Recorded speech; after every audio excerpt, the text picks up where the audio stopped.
तो इससे पता चल गया कि ये फाइल किस लैंग्वेज में बनी है, एक्सेल। एक अब इस फाइल के अंदर हम कॉन्फ़िगरेशन का कोड लिखते हैं। अभी तो हम कनेक्शन सिंक लिखेंगे, आगे कुछ और भी होगा। तो ये कोड आपने लिखना है सिस्टम डॉट वेब के बाद।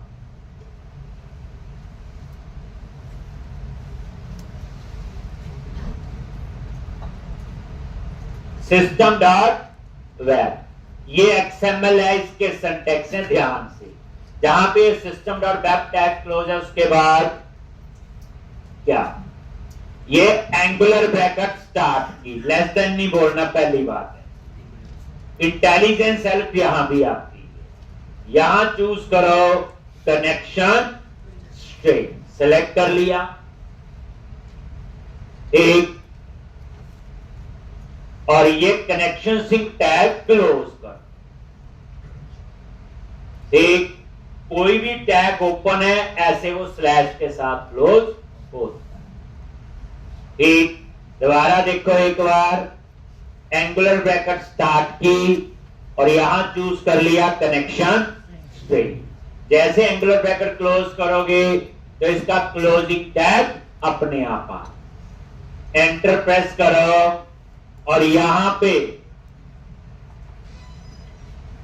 एक, और यहां पे आपने क्या लिखना है, एंगुलर ब्रैकेट स्टार्ट की, इसके अंदर, और यहां पे लिखोगे ऐड नेम, ये देखो, और यहां पे ऐड नेम और CN की का नेम।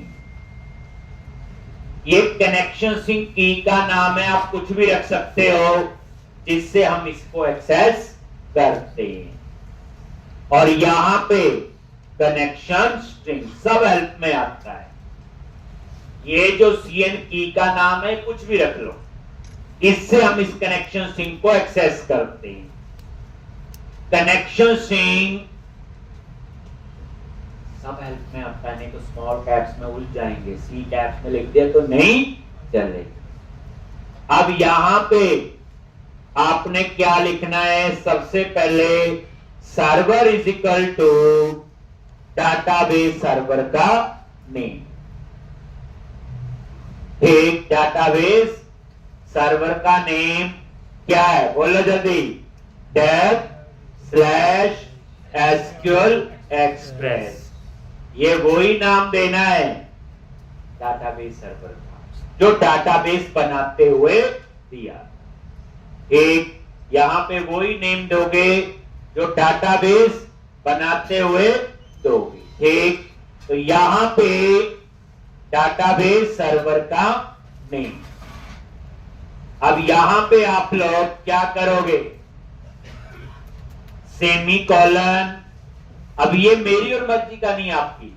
अब आपकी मशीन पे डाटाबेस सर्वर का क्या नाम है, जैसे मेरी मशीन पे डेव है, आपके वहां क्या है वो मैंने बताया हुआ सारा।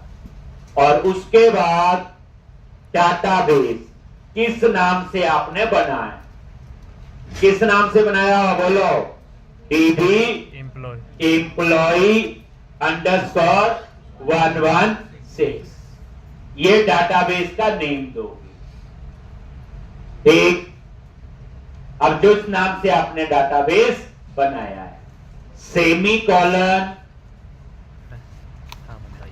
और यहां पे ये जो डाटाबेस हमने बनाया था, आपको याद होगा 2 टाइप की ऑथेंटिकेशन बताई थी, विंडोज और एसक्यूएल सर्वर।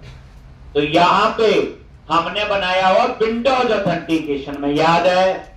तो विंडोज ऑथेंटिकेशन को इनेबल करने के लिए लिखना होता है integrated security is equal to true.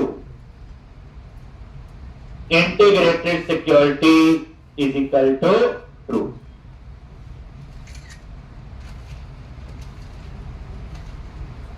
एक integrated security is equal to true, मतलब कहने का यह है कि इंटीग्रेटेड सिक्योरिटी ट्रू किसके लिए लिखते हैं? विंडोज ऑथेंटिकेशन को इनेबल करने के लिए। बस ये है आपका कनेक्शन सिंक, और इसमें कुछ ज्यादा खा नहीं सकते आप लोग, यही लिखना है। आप सिर्फ चेंज कर सकते हैं डाटाबेस का नाम, जिस नाम से आपने बनाया होगा आप सिर्फ चेंज कर सकते हैं एक ये टैब जो आपके वहां डाटाबेस सर्वर का जो नेम, बाकी तो ऑलमोस्ट आपका सेम ही चलेगा। ये कनेक्शन सिंक लिख दिया। कनेक्शन सिंक मल्टीपल भी हो सकते हैं। मान लो एक कनेक्शन सिंक जो है ये मल्टीपल भी हो सकते हैं, जैसे ऐड नी सी। मान लो एक प्रोजेक्ट में एक से ज्यादा डाटाबेस यूज हो सकते हैं, तो ऐसे कनेक्शन सिंक आपके मल्टीपल भी हो सकते। ठीक, तो अभी तो एक ही है, तो बता रहा था जरूरत हो तो एक और ऐसे कनेक्शन सिंक सर्वर का नेम और ऐसे लिख सकते। तो अब आपको क्या किया, वेब कॉन्फिग। अब कोई पूछ रही वेब कॉन्फिग यूज कर रही, फिर सारी कहानी बता देनी।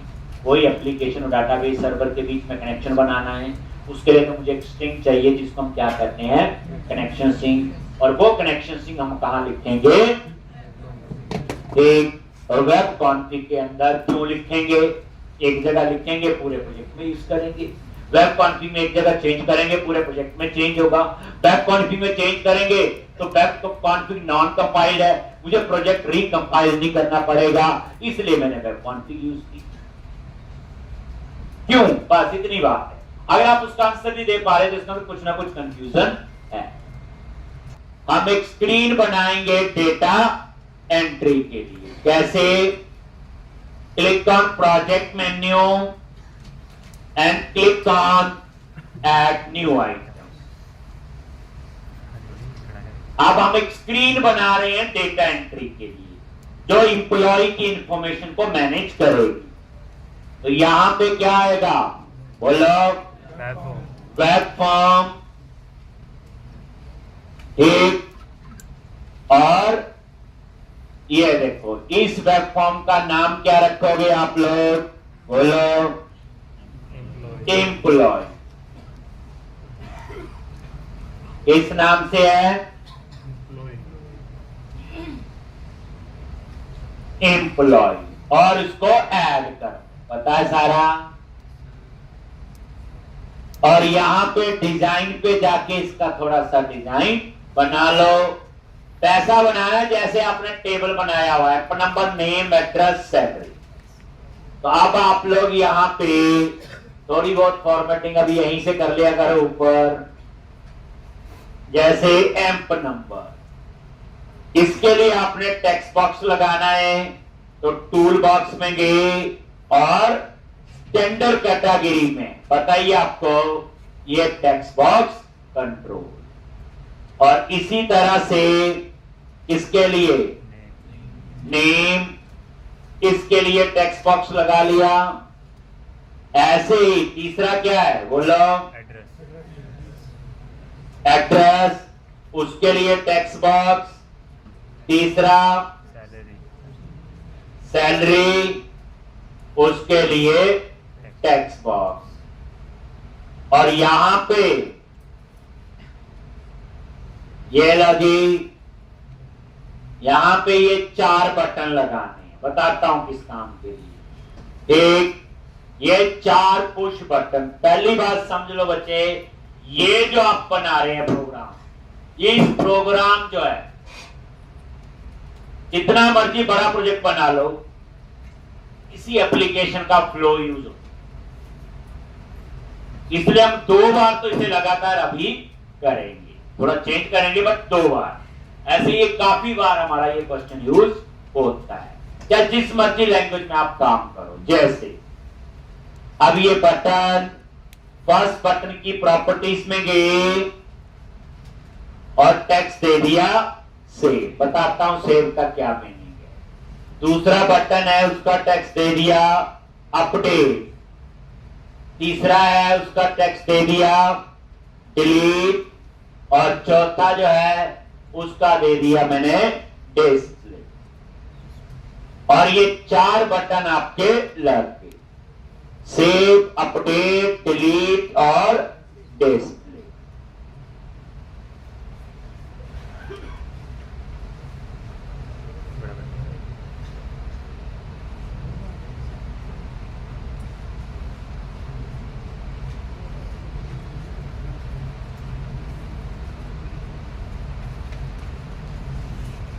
तो ये 4 बटन आपने ये लगा, ठीक। अब देखो ये कैसे काम करेगा। देखो अब यहां पे ये सेव का, जैसे आप कोई भी एप्लीकेशन है जब उसमें साइन अप करते हैं तो क्या करते हैं, साइन अप पे जैसे क्लिक करते हैं डिटेल भरते हैं, पेज ओपन होता है, डिटेल भरते हैं और नीचे एक सबमिट का बटन लगा होता है। वो क्या काम करता है, उस सारी इंफॉर्मेशन को, वो सारी जो इंफॉर्मेशन है उसे डाटाबेस में स्टोर कर, याद करो कहां पे, डाटाबेस। ये सेव का बटन वही है। आपने बैंक में अकाउंट ओपन करना है तो आजकल तो सारा ऑनलाइन होता है, वहां फॉर्म भरा जाता है, फिर सबमिट करते हैं तो सारी इंफॉर्मेशन कहां स्टोर होती है, डाटाबेस। एक तो ये कौन सा कोड होता है, वो सेव। एक अब आप अंदाजा लगा लो जहां भी रजिस्टर करोगे वो सेव ही। अब उसके बाद अपडेट, अपडेट में क्या है, जैसे बैंक में अकाउंट ओपन है, मेरा एड्रेस चेंज हो गया, मेरा फोन नंबर चेंज हो गया, तो यहां से अपडेट से हम उस इंफॉर्मेशन को मॉडिफाई कर पाएंगे। अपडेट का मतलब ये है। और डिलीट, गलत डेटा ऐड हो गया तो उसको हमने क्या करना है, डिलीट। और डिस्प्ले, टेबल से डाटा फेच करना है। जैसे आप लोग बैंक में कहते हो जी मुझे पूरे महीने की बैंक स्टेटमेंट दो, उसमें कौन सा कोड चलेगा, डिस्प्ले। एक आप कहते हो मेरे को इस महीने का बिजली के बिल की डिटेल चाहिए, कौन सा कोड चलेगा, डिस्प्ले। एक यानी आप अंदाजा लगाओ ये पूरी एप्लीकेशन जब बन जाएगी, जो आप सोचते होंगे वो सारे यहाँ पे आंसर आपके पास होंगे कि नहीं। हम जिस मर्जी एप्लीकेशन का एग्जांपल लें, ये हर जगह यूज होगी, इसलिए इस एप्लीकेशन को हर बच्चा कम से कम 3 बार करे। एक अब यहां पे तो ये आपने डाटा एंट्री स्क्रीन बना, अब इसको रन करके वैसे देखना है तो एक बार इसका डिजाइन आप चेक कर सकते हैं। अभी तो सिंपल डिजाइन है, कुछ ऐसा नहीं है। अब नेक्स्ट क्वेश्चन है डाटा एंट्री स्क्रीन। अब हमने इस पेज पे डाटाबेस को एक्सेस करना है, क्या करना है, एक्सेस। तो कैसे करोगे, ये वेब कॉन्फ़िग में कनेक्शन सिंक लिखने से डाटाबेस नहीं एक्सेस हुआ, वो तो एक कनेक्शन सिंक लिखा है। ठीक, तो अब आप इस पेज पे आ जाओ और डबल क्लिक करो। आगे कोड फाइल में सबसे पहले आपने ऊपर नेम स्पेस, ये यूजिंग करके जो होते हैं क्या होते हैं, सारे name space. In name space के अंदर क्लासेस होती हैं। ठीक, अब ये नेम स्पेस हम क्यों ऐड करते हैं ऊपर, पहले समझो। जैसे सी में प्रोग्राम बनाते आप लोग तो ऊपर लिखा होता है #include stdio.h। क्यों लिखा होता है, क्योंकि उसके अंदर के जो मेंबर हम नीचे यूज करते हैं। अगर उसको ना इंक्लूड करो नहीं चलेगी, नीचे जो आप मेंबर होते हैं उनके अंदर कोड लिखा होता है। सेम उसी तरह से यहां पे नेम स्पेस है। ठीक, तो यहां मैं 3 नेम स्पेस आज यूज करूंगा और उसकी कुछ क्लासेस हम नीचे यूज करेंगे।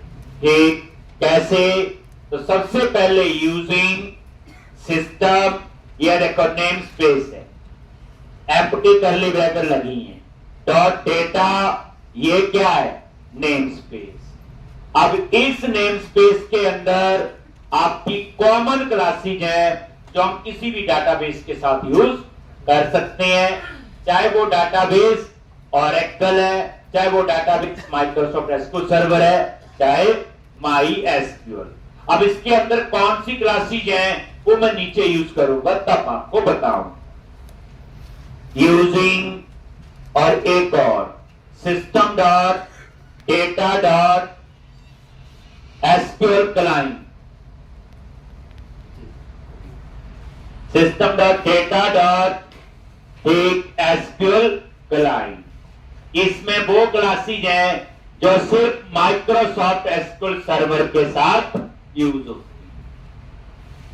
है। इसमें वो क्लासेज हैं जो सिर्फ माइक्रोसॉफ्ट सीक्वल सर्वर के साथ यूज होती है। ऑरेकल के में, ऑरेकल के लिए ऑरेकल क्लाइंट होता है, वो लाके ठीक। वो कौन सी क्लासेज है बात की बात है। और सिस्टम डॉट कॉन्फ़िगरेशन, इसमें वो क्लासेज हैं जो वेब कॉन्फ़िग के साथ यूज हो। कॉन्फ़िगरेशन वेब कॉन्फ़िग के साथ।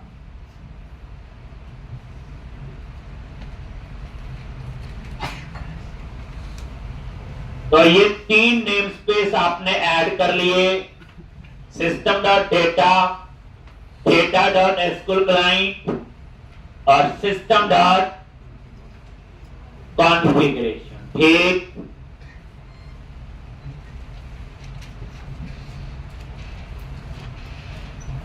System dot data, data dot SQL client and system dot configuration, ये तीनों नेम स्पेस आपने ऐड कर लिए, ठीक।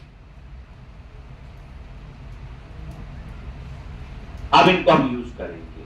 अब आप आ जाओ नीचे क्लास में, आगे यहां पे, और सबसे पहले सीखेंगे कि सी शार्प के अंदर किसी क्लास का ऑब्जेक्ट कैसे बनाते हैं। बड़े ध्यान से, एसक्यूएल कनेक्शन क्लास है। ये कौन सी क्लास है आपकी? एसक्यूएल कनेक्शन, ठीक। तो सी शार्प के अंदर किसी क्लास का ऑब्जेक्ट कैसे बनाना है? पहले क्लास का नेम, फिर क्या आएगा? ऑब्जेक्ट का नेम, और उसके बाद न्यू, और न्यू के बाद क्या आएगा? न्यू के बाद क्या आएगा बोलो? न्यू के बाद उस क्लास का कंस्ट्रक्टर कॉल होगा, याद रखना। क्या? सेम नेम क्लास नेम, और मेथड के पीछे हमेशा क्या लगती हैं? ये ब्रैकेट। ये क्लास है एसक्यूएल कनेक्शन, ये जो एसक्यूएल कनेक्शन है ये मेथड है। तो न्यू के बाद हमेशा याद रखना क्या कॉल होता है? क्लास का कंस्ट्रक्टर। कंस्ट्रक्टर एक मेथड होता है, सेम नेम क्लास नेम, ठीक।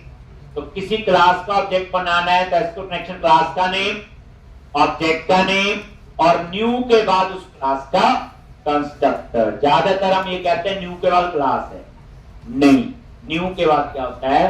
क्लास का कंस्ट्रक्टर। नेक्स्ट, ये क्लास कौन से नेम स्पेस में? वो देखो अपने आप ही वो नेम स्पेस हाईलाइट हो गया, system dot data dot SQL client. Next, इस पे F12 प्रेस करके देखो, बताया हुआ। जैसे एसक्यूएल कनेक्शन क्लास क्या है, इस पे क्लिक करो और F12 लॉन्च, और ये देखो कौन से नेम स्पेस में? System dot data dot SQL client, रट्टा नहीं होना चाहिए, एक। और यहां क्या लिखा हुआ? पब्लिक सील्ड क्लास और क्लास का नाम। अब नई चीज पता चलेगी आज, क्या? Sealed classes. तो याद रखना, सी शार्प के अंदर सील्ड क्लासेस वो होती जिनको आप कभी भी इनहेरिट नहीं कर सकते। कौन सी क्लासेस होती है? सील्ड, जिनको आप इनहेरिट नहीं कर सकते। ये इंट्रो के लिए लिख लेना।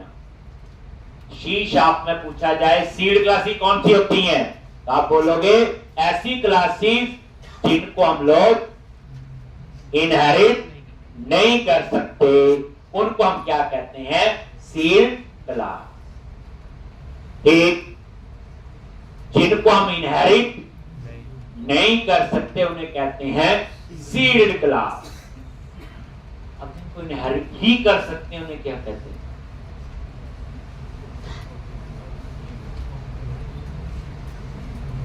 देखो सीड क्या है? जिनको हम इनहेरिट नहीं कर सकते। सीड क्लासेस होती जिनको इनहेरिट नहीं कर सकते। पब्लिक सीड क्लास और क्लास का नहीं। तो सीड क्लासेस वो होती जिनको हम लोग इनहेरिट नहीं कर सकते, और अब्स्ट्रैक्ट क्लासेस पड़ी होती जिनको आप लोग इनहेरिट ही कर सकते हैं, उनका कभी भी ऑब्जेक्ट नहीं बनता। अब्स्ट्रैक्ट क्लासेस होती हैं जिनको आप लोग इनहेरिट कर सकते हैं पर कभी भी ऑब्जेक्ट नहीं बनता। अब्स्ट्रैक्ट क्लासेस को आगे पढ़ेंगे दोबारा से। आज आप सीड याद रखो, बाकी छोड़ो। सीड क्लासेस होती जिनको इनहेरिट नहीं। और ये देखो ध्यान से, अगर मैं इस पे F12 प्रेस करूं, देखो कहां जाएगा, देखना अभी। कंस्ट्रक्टर, ये देखो यहां गया, ये है ना उसके कंस्ट्रक्टर पे। जब F12 प्रेस किया तो कहां गया?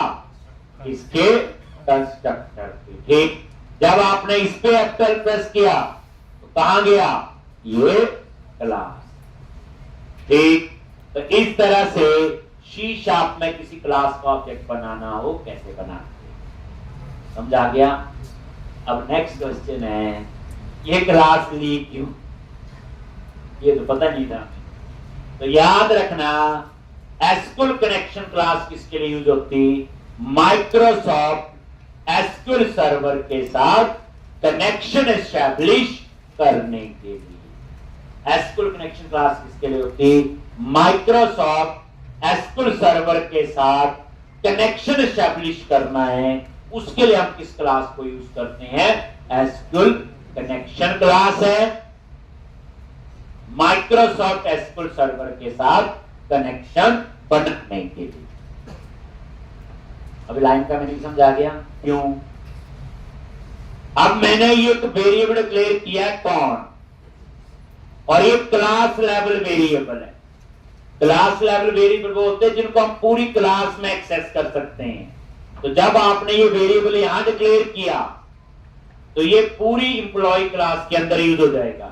अगर यही वेरिएबल में पेज लोड में, तो फिर पेज लोड के अंदर यूज होगा, पूरी क्लास में यूज नहीं होगा। इसलिए ये कौन सा वेरिएबल हुआ? Class level. पूरी क्लास में मैं इसको यूज कर सकता हूं। अगर मैं ऊपर ये नेम स्पेस ना ऐड करूं मान, तो क्या हो? एरर आ गई। ठीक, तो उसका क्या करना पड़ेगा?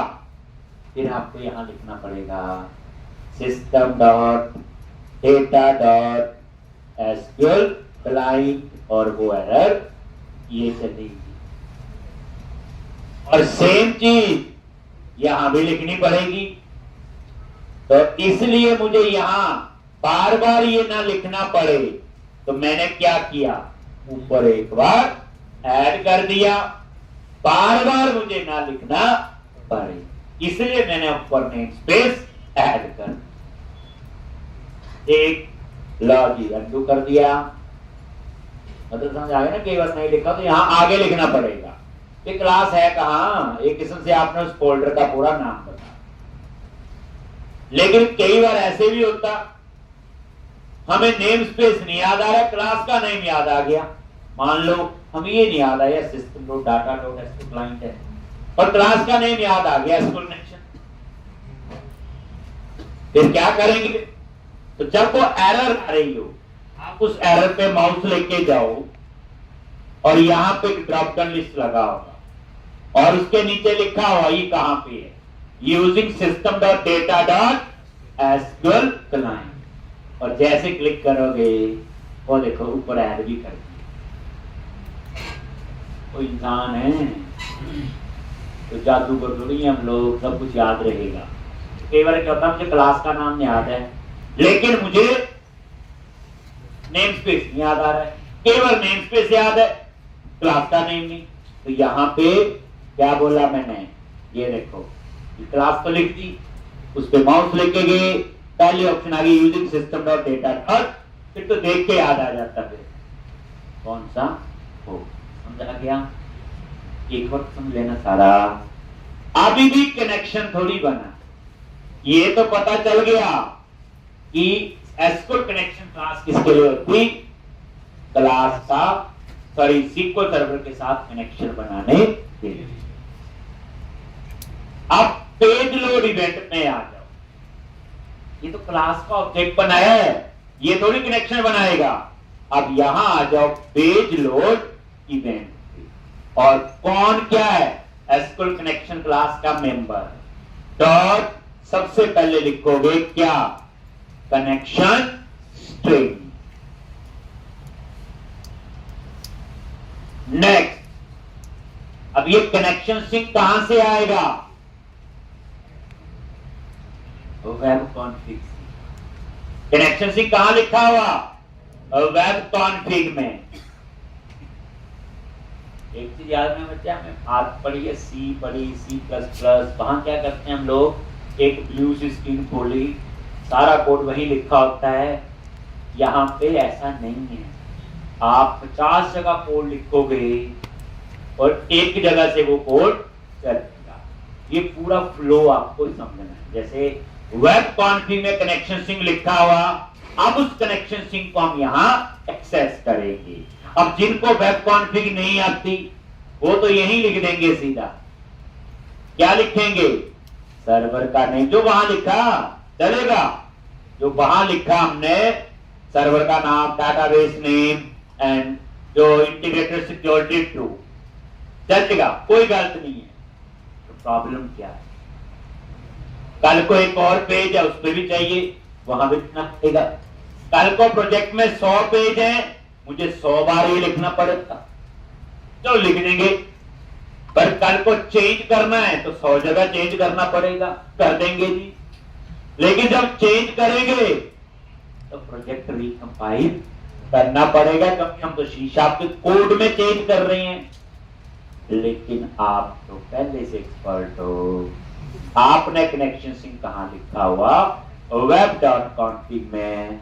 तो अब हम सीखेंगे how to read connection string from web config file. कैसे, कॉन्फ़िगरेशन मैनेजर एक क्लास है, सब हेल्प में आएगा, और इसका नेम स्पेस हम ऊपर ऐड कर चुके हैं ना, देखो सिस्टम डॉट कॉन्फ़िगरेशन। अब कॉन्फ़िगरेशन मैनेजर पे F12 किया, ये क्या आपकी सिंपल स्टैटिक क्लास है, और इसमें सिर्फ स्टैटिक मेंबर। ठीक, अब मुझे क्लास का ऑब्जेक्ट बनाने की जरूरत नहीं है। स्टैटिक मेंबर के केस में ऑब्जेक्ट नहीं बनाना। कैसे, ये देखो कनेक्शन स्ट्रिंग, ये देखो कॉमा। अब कॉन्फ़िगरेशन मैनेजर का ऑब्जेक्ट थोड़ी बनाया, क्योंकि ये स्टैटिक मेंबर है, डॉट कनेक्शन स्ट्रिंग, और यहां पे वो CNP का नाम दे दिया। नोटिस करो एक चीज, दोनों में फर्क देखो, यहां कौन क्लास का ऑब्जेक्ट बनाया और कौन डॉट कनेक्शन स्ट्रिंग लिखा। कनेक्शन स्ट्रिंग पे F12 प्रेस करो, ये तो स्टैटिक मेंबर नहीं है, तो मैंने क्या लिखवाया हुआ, स्टैटिक मेंबर को क्लास के नेम के साथ एक्सेस कर सकते हैं, और नॉन स्टैटिक को क्लास के ऑब्जेक्ट के साथ। ये देख लो, ये नॉन स्टैटिक मेंबर है, ऑब्जेक्ट बनाया, then con dot connection string. ये स्टैटिक मेंबर है, तो configuration manager dot connection string dot connection string, ये सिंटैक्स। देखो ये लाइन के सिंटैक्स तो उसे याद होंगे जो जितनी करेगा, रीड कर दे, और एसक्यूएल कनेक्शन क्लास की कनेक्शन स्ट्रिंग प्रॉपर्टी को वो असाइन कर दिया। क्या उसका कनेक्शन स्ट्रिंग आ जाएगी, क्यों वेब कॉन्फ़िग में लिखा, वो सारा लिंक है। अगर आपका पूरा कंसेप्ट क्लियर है, ठीक, तो आपको पता है। अगर नहीं, ये पता नहीं क्यों नहीं याद नहीं है, वेब कॉन्फ़िग में क्यों लिखा था, डाटाबेस क्यों बनाया, टेबल क्यों बनाया, ठीक। अब आप लोग, लेकिन अभी भी कनेक्शन नहीं बना, अभी भी कनेक्शन नहीं बना। उसके लिए आपको लिखना पड़ेगा कॉन डॉट ओपन। इस लाइन से आपका कनेक्शन बना है। अब जैसे ये पेज रन होगा तो ये page load event automatically fire होगा, और जब ये cone dot open method call होगा तब जाके डाटाबेस के साथ कनेक्शन बनेगा। अगर कोई एरर है तो कॉन डॉट ओपन पे वो एरर देगा। मान लो आप ये कनेक्शन स्ट्रिंग लिखना भूल गए तो एरर कॉन डॉट ओपन पे देगा। मान लो आपका वेब कॉन्फिग के अंदर डाटाबेस की स्पेलिंग गलत हो गई तो कॉन डॉट ओपन पे एरर देगा। तो जैसे आप ये रन करेंगे अब जाके आपका डाटाबेस के साथ कनेक्शन। अब कनेक्शन बनाने के लिए वेब कॉन्फ़िगरेशन लिखा, एसक्यूएल कनेक्शन क्लास का ऑब्जेक्ट बनाया, उसको कनेक्शन से असाइन किया और कॉन डॉट ओपन। और एक जो भी बच्चे नई क्लास यूज करने ना थोड़ा एसक्यूएल पे टाइम लगा लेना, उससे थोड़ा सा हमें पता चीजों का चलता है। ये देखो कोई एरर नहीं आई, पेज लोड इवेंट फायर हुआ, इसका तो डाटाबेस के साथ कनेक्शन बन गया। एक जो हम 2-4 दिन से पढ़ रहे थे सक्सेस हो गया, मुबारक। लो अब देखो एक काम करते हैं, चलो मैं वेब कॉन्फिग में गया, मैंने डाटाबेस की स्पेलिंग ना गलत कर दी, इस नाम का कोई डाटाबेस है ही। अब देखो क्या करता है, यहां देगा एरर, कहां देगा एरर, सिर्फ वही आएगी कॉन डॉट ओपन। एक ये स्टार्टअप पेज बना दोगे या उस पेज को सिलेक्ट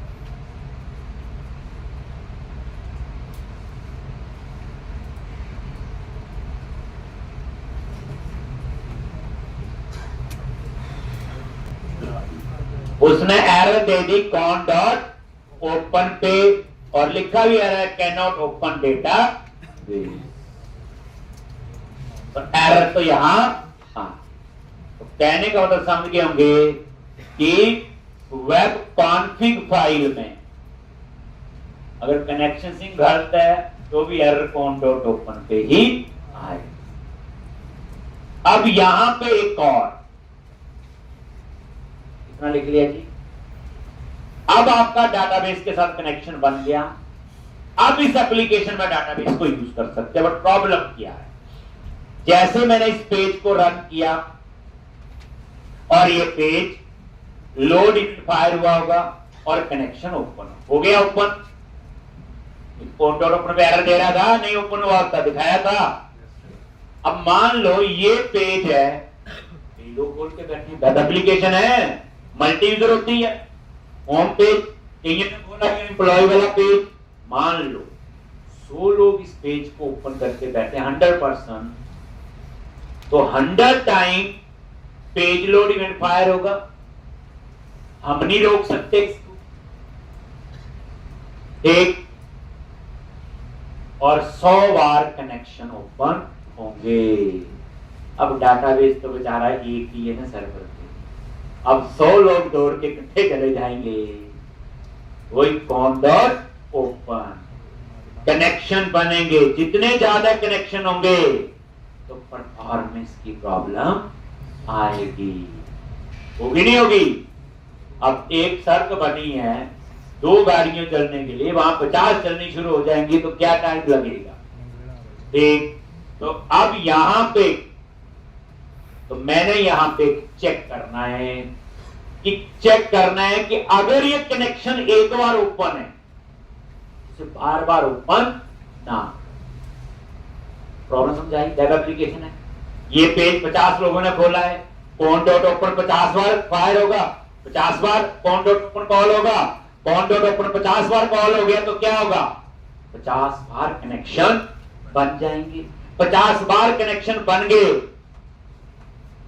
तो परफॉर्मेंस की प्रॉब्लम तो आएगी। लेकिन आप तो पहले से एक्सपर्ट हो, तो आपने क्या लिखना है, इफ क्या लिखोगे, con dot state equal to connection state. बताता हूं क्या चीज है। अगर ये क्लोज है अगर ये कनेक्शन क्लोज है तो ही कनेक्शन को ओपन करें। अगर ये कनेक्शन क्लोज है देन वो कनेक्शन को ओपन करें। अगर ऑलरेडी ओपन है तो इसके अंदर आएगा नहीं। ये लाइन क्या चेक कर रही? Just to check the connection state. If it is close then open the connection. अब ये कनेक्शन स्टेट क्या है देखते हैं। F12 प्रेस करके F12 किया, ओ नई चीज आ गई। System dot data name space में बताया, इसमें कॉमन क्लासिंग है जो सभी के साथ यूज होती है, और ये क्लास नहीं है, ये इनमरेशन है। ये C और C++ में हम लोग पढ़ते हैं इनम। क्वेश्चन होता है फेवरेट कि मंडे टू संडे ऐड हो, इसके अंदर बेसिकली कांस्टेंट होते हैं जितने, जैसे आपने मंडे टू संडे 7 भी होते हैं तो डाल दिए तो 7 दिन ही सिलेक्ट होंगे, कोई मर्जी से 8 नहीं। ठीक, ऐसे मंथ का बना दिया 12, 13 थोड़ी हो सकते हैं कभी। ठीक, इसलिए ये नंबरेशन एक अलग से टाइप होती है आपकी, ठीक, जिसके अंदर कांस्टेंट देखते हैं और ये काफी यूज होता है। तो ये माइक्रोसॉफ्ट ने बनाया, एक आप मेरे से तो गुस्सा कर ही नहीं सकते, बड़ा हुआ आपने, लेकिन जब हम प्रोजेक्ट बनाएंगे तो हम भी इनको बनाएंगे। ठीक, हम भी टर्नरी ऑपरेटर यूज करेंगे, हम भी सीड क्लासेस यूज करेंगे, तब आपको और ज्यादा पता होगा। तो ये जो इनम है ये सी में भी होता है और C++ में तो हर लैंग्वेज में ये होता है। ये इनमरेशन बोलते हैं इसको, कि आपने कांस्टेंट डिफाइन कर दिए वो ही वैल्यू एक्सेस होंगी। जैसे ये 4 5 आ रही है, ठीक, जैसे मान लो जेंडर टाइप है तो पता मेल हो गया जी। लो अब नेक्स्ट है, अब जाके डाटाबेस के साथ कनेक्शन ओपन हुआ है। अब इससे पहले वाले स्टेप्स उठा नहीं सकते, ठीक, फॉलो करने ही पड़ेंगे। अब यहां हम लिखेंगे एम्प नंबर, यहां नेम, यहां एड्रेस और यहां पे सैलरी, और ये सेव बटन के क्लिक में ये सारी इंफॉर्मेशन डेटाबेस में स्टोर होनी चाहिए। तो अब एप्लीकेशन और डेटाबेस के बीच में कनेक्शन बन चुका है। अब हम सेव का कोड लिखेंगे, तो क्या करो, सीधा सेव बटन पे डबल क्लिक करो। अब बच्चे प्रैक्टिस शुरू कर देनी, ठीक, तो और 3-4 बार करनी। ठीक, प्रैक्टिस ऐसी होनी चाहिए, नोटबुक बंद, सारा प्रोग्राम लिख लिया, समझ। अब 2 बार करो 3 बार करो, वो आपका अपना है। ठीक, ये आ गया। अब हम यहां एक और क्लास यूज करने जा रहे हैं, एसक्यूएल कमांड। इस क्लास का आपने ऑब्जेक्ट बना लिया। कैसे बनाते हैं अब तो पता चल ही गया, क्लास का नेम, ऑब्जेक्ट का नेम और न्यू के बाद क्या, क्लास का कंस्ट्रक्टर। ये एसक्यूएल कमांड क्लास क्या है, ये इस पे F12 प्रेस कर दो। ला जी, ये class system dot data dot SQL client name space में, अगेन ये कौन सी क्लास है, सील्ड क्लास, यानी इस क्लास को आप इनहेरिट नहीं कर सकते। ठीक, तो एसक्यूएल कमांड क्लास को हम क्यों यूज कर रहे हैं, तो आप क्वेश्चन सीख देखो, अब ज्यादा तो बताने की जरूरत नहीं पड़ी। तो ये डेटा मैनिपुलेशन के लिए यूज होती है। एसक्यूएल कमांड क्लास किसके लिए यूज करते हैं आप लोग, डेटा मैनिपुलेशन। ठीक, डेटा मैनिपुलेशन के लिए हम एसक्यूएल कमांड क्लास को यूज करते हैं। ठीक, तो cmd डॉट, अब इसकी कौन सा है, कमांड है, और डबल कोट्स के अंदर यहां पे डाटाबेस को इंफॉर्मेशन भेजनी है। डाटा तो डाटाबेस में सेव होगा, तो पहली बात समझो, डाटाबेस को नहीं पता सी शार्प क्या है, पीएचपी क्या होती, जावा क्या है, पाइथन क्या है, उस बेचारे को तो सीक्वल ही समझ आती है। वहां एक ही लैंग्वेज होती है यूज, दैट इज सीक्वल। तो अब डाटाबेस के अंदर डाटा सेव करना है तो सीक्वल की कौन सी क्वेरी यूज होती है, याद करो, इंसर्ट। बोला कि चार तो स्टेटमेंट होती, इंसर्ट, अपडेट, डिलीट और सेलेक्ट। ये उन्हीं में से एक है इंसर्ट, यानी डाटाबेस को सीक्वल ही समझा, अब उसको नहीं पता सी शार्प क्या है।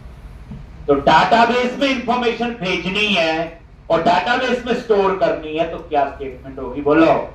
इंसर्ट, क्या लिखोगे, टेबल नेम, जिस टेबल में डाटा सेव करना है, और वैल्यूज, और सबसे पहले एम्प नंबर, नेम, एड्रेस और सैलरी। पहली बात, सीक्वल के अंदर जो स्ट्रिंग होता है वो सिंगल कोट्स में होता है, क्योंकि नेम और एड्रेस की डाटा टाइप varchar है और varchar क्या है, स्ट्रिंग, तो वहां सिंगल कोट्स है। और एम्प नंबर और सैलरी ये दोनों क्या आपके इंटीजर। तो इंसर्ट टेबल नेम वैल्यू, अब इस टेबल में 4 कॉलम थे, मैंने 4 वैल्यू पास कर, एम्प नंबर, नेम, एड्रेस और सैलरी। याद रखना वैल्यू का सीक्वेंस वही रखना है जो टेबल में कॉलम का सीक्वेंस है। अगर आप एड्रेस की जगह नेम लिख दो और नेम की जगह एड्रेस लिख दो तो एरर थोड़ी आएगी, तो गलत डेटा स्टोर हो जाएगा। इसलिए जो टेबल में सीक्वेंस है कि पहला एम्प नंबर है, फिर नेम, फिर एड्रेस, फिर सैलरी, उसी सीक्वेंस में वैल्यू पास कर, ठीक। और जितने टेबल में कॉलम है उतनी ही वैल्यू पास करनी, ना उससे कम ना उससे ज्यादा। एक ये सिंपल है। कई लोग इसमें ऐसे भी लिखते हैं, क्या फर्क है दोनों में,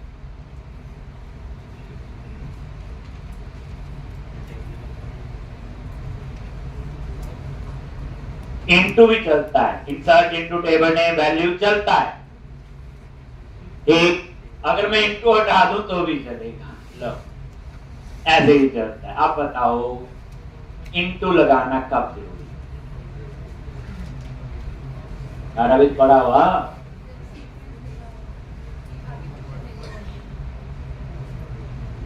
और डाटाबेस पड़ा हुआ गलती से आप लोगों ने,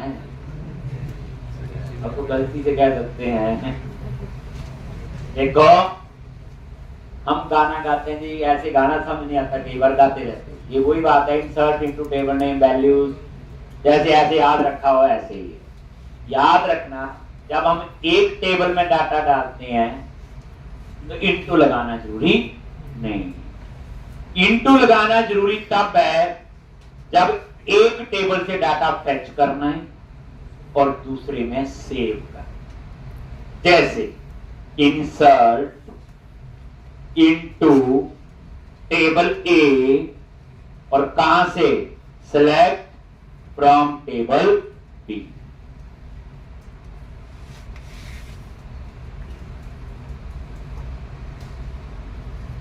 इंसर्ट इनटू टेबल ए और select from table B. Table A से डाटा फेच किया, सॉरी टेबल ए में सेव किया, फेच कहां से किया, टेबल बी से, तब तो आपको इनटू लगाना ही पड़ेगा। जब एक टेबल से डाटा फेच करते हो तो इनटू लगाना पड़ेगा, फेच करके सेव करके, ठीक, अदरवाइज ये चलता है। क्लियर है? कई बार आपको रिक्वायरमेंट ऐसे होती टेबल में तो 5 कॉलम है, सेव सिर्फ 2 ही करने हैं। तो इंसर्ट टेबल नेम, और यहां टेबल नेम के साथ बता दो एम्प नंबर और नेम, और वैल्यूज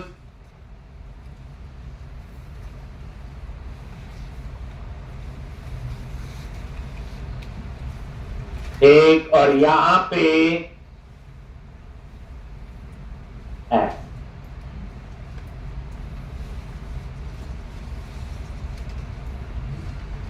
एक इंसर्ट टेबल नेम,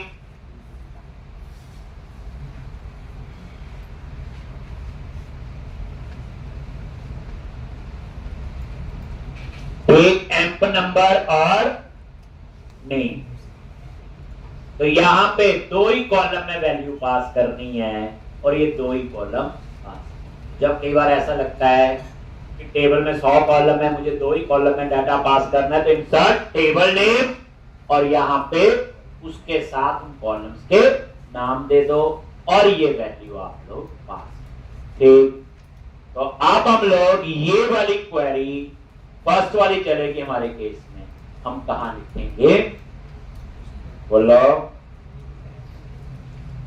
यहां कमांड टेक्स्ट में। ठीक, आ जाओ यहां पे, और यहां पे लिखनी है पहली बात है insert table name values, insert table name values, और यहां पे 4 पैरामीटर पास करने हैं। कितने?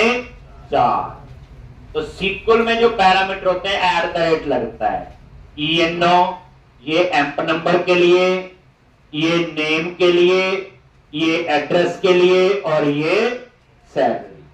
क्योंकि इन पैरामीटर में डाटा आएगा टेक्स्ट बॉक्स से, जो 4 टेक्स्ट बॉक्स लगाए हैं, एम्प नंबर, नेम, एड्रेस और सैलरी।